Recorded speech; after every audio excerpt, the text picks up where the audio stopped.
Ari, nomor absen 20 dari kelas 12 IPS 1. Di video kali ini, saya akan membahas salah satu permasalahan yang sedang menimpa negara Myanmar, yaitu kudeta Myanmar. Kudeta adalah sebuah tindakan pembalikan kekuasaan terhadap seseorang yang berwenang dengan cara ilegal dan seringkali bersifat brutal, inkonstitusional, berupa pengambil alihan kekuasaan sebuah pemerintahan dengan menyerang secara strategis, taktis, dan politis legitimasi pemerintahan dan kemudian bertujuan untuk mendapatkan kekuasaan dari pemerintahan yang digulingkan. Sejak tanggal 1 Februari 2021, Myanmar tengah dilanda kekacauan politik yang memilukan, di mana jalan-jalan di negara tersebut telah dipenuhi para demonstran anti kudeta selama 3 pekan. Demo yang berlangsung bahkan sering dibarengi aksi kekerasan oleh pihak kepolisian dan menyebabkan banyak korban sipil berjatuhan. Hal tersebut tidak hanya membuat berbagai lembaga hak asasi manusia mengeluarkan kecaman, tetapi juga memancing berbagai negara di belahan dunia untuk turut mengeluarkan ancaman. Pihak militer Myanmar saat ini telah mengumumkan keadaan darurat di negara tersebut selama 1 tahun. Militer merebut kendali pada 1 Februari 2021 setelah Partai Liga Nasional untuk Demokrasi atau NLD yang dipimpin oleh Aung San Suu Kyi memenangkan pemilu. Militer Myanmar menuding pemilu pada bulan November 2020 tersebut curang dan mengancam akan mengambil tindakan. NLD pada saat itu menang meraup 83% kursi dan kemudian melanjutkan pemerintahan demokrasi Myanmar yang baru 1 dekade lepas dari kediktatoran militer selama hampir 50 tahun. Dilansir dari BBC, pihak angkatan bersenjata yang mendukung oposisi menuntut pemungutan suara ulang dan mengklaim bahwa kemenangan yang terjadi sebagai penipuan. Sementara itu, Komisi Pemilihan mengatakan tidak ada bukti yang mendukung klaim tersebut. Kudeta sendiri terjadi saat sesi baru parlemen akan dibuka.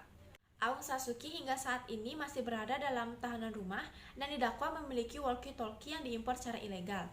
Lalu sejumlah pejabat NLD yang lain juga tengah ditahan. Pada Senin 1 Februari 2021, militer menangkap para pemimpin NLD termasuk Aung San Suu Kyi yang merupakan penasihat negara dan Presiden U Win Mint bersama sejumlah menteri kabinet, kepala menteri sejumlah daerah, politikus oposisi, penulis, dan aktivis. Kudeta secara efektif diumumkan di stasiun televisi yang dikelola militer, Myawaddy TV, di mana pembaca berita mengutip Konstitusi 2008 yang memperbolehkan militer mengumumkan darurat nasional. Militer kemudian dengan cepat mengambil alih infrastruktur, menghentikan siaran televisi, dan membatalkan seluruh penerbangan domestik dan internasional menurut sejumlah laporan. Akses telepon dan internet diputus sementara di kota-kota utama, pasar saham dan bank ditutup, dan antrean panjang terlihat di mesin-mesin ATM di berbagai tempat. Di Yangon, bekas ibu kota negara dan kota terbesar di Myanmar, penduduk menyerbu pasar untuk membeli persediaan makanan dan persediaan lainnya. Saat ini, kekuasaan di Myanmar diserahkan kepada Panglima Tertinggi Min Aung Hlaing. Ia adalah sosok yang selama ini memiliki pengaruh politik signifikan, berhasil mempertahankan kekuatan Tatmadaw atau militer Myanmar, meskipun saat negara itu dalam transisi menuju demokrasi.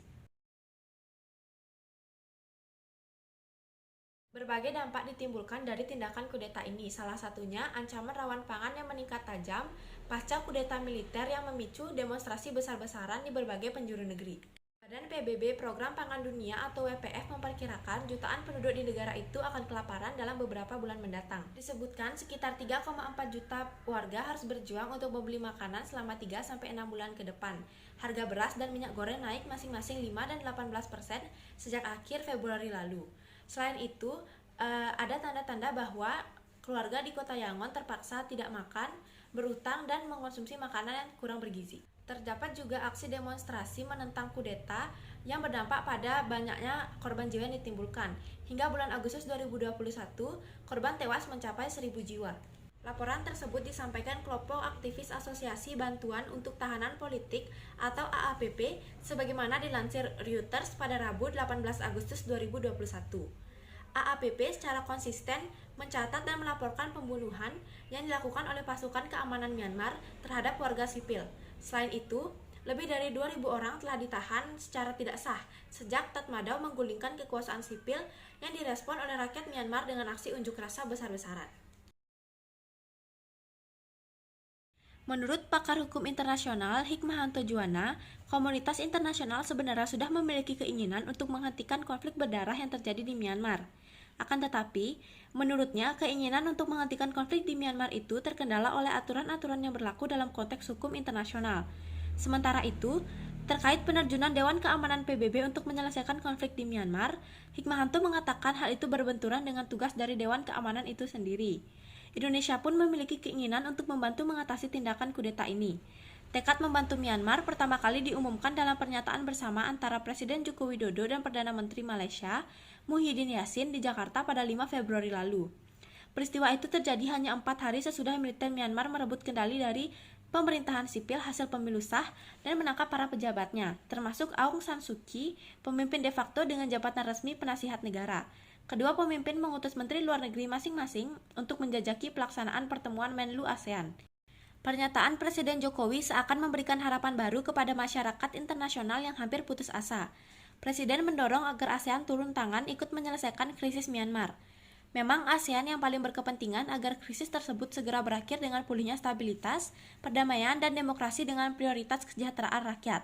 Karena apabila krisis Myanmar berlanjut, bukan saja Myanmar dan rakyatnya yang akan semakin menderita dan terancam eksistensinya, tetapi stabilitas politik dan keamanan kawasan Asia Tenggara akan terganggu. Selain itu, kondisi ekonomi dan kesejahteraan masyarakat negara ASEAN akan terdampak langsung. Reaksi masyarakat internasional pada umumnya sangat tajam yang pada intinya menghendaki agar junta militer segera menghentikan kekerasan dan mengembalikan pemerintahan sipil. Reaksi paling tajam adalah dari Amerika Serikat dan negara-negara Eropa, serta Asia yang sampai melakukan atau meningkatkan sanksi ekonomi dan perdagangan, terutama menghentikan penjualan senjata dan peralatan militer.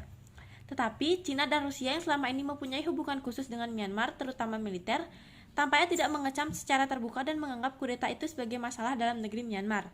Sikap seperti ini jelas akan menghambat tekanan PBB yang lebih keras terhadap junta militer Myanmar. Sebab, keputusan Dewan Keamanan atau DKPBB itu tidak akan terwujud karena China dan Rusia yang anggota tetap DKPBB siap menolak dengan hak vetonya. Sekian pembahasan yang saya sampaikan. Mohon maaf jika ada kesalahan kata. Akhir kata saya ucapkan terima kasih.